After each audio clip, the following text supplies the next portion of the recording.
Hi friends, good morning. इकडं ना मी सकाळी डबा करायला घेतला होता.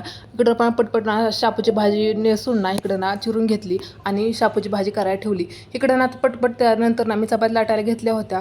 सकाळचे डबा म्हटलं ना तर ना खूपच जास्त गडबड उडत असते. आणि इकडं ना चपात्याही माझ्या झाल्या आणि पलीकडं ना माझी भाजी पण तयार झाली होती. ही बघा, अशी माझी शापूची भाजी तयार झाली होती. त्यानंतर ना इकडं मी साईडच्या गॅसवर ना दूध तापायला ठेवलं होतं. दूध झाल्यानंतर ना इकडं ना नाश्त्यासाठी ना मी चहा बनवला होता आणि चहासोबत ना चहा आणि बिस्किट मी दिलं होतं.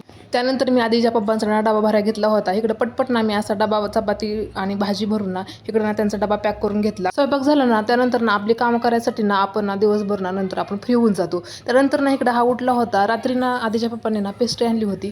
त्याला ना मी जबरदस्ती खाऊ घालते तरी पण तो खात नव्हता. त्याचा सगळं आवरल्यानंतर ना तो शेजारी गेला होता. तोपर्यंत म्हणला आपलीच ना सगळी कामं आवरून घ्यावी.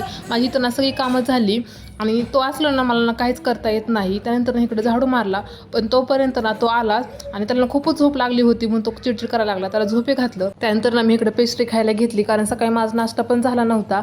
मला भूक पण लागली होती म्हणून चला खाऊया. चला बाय.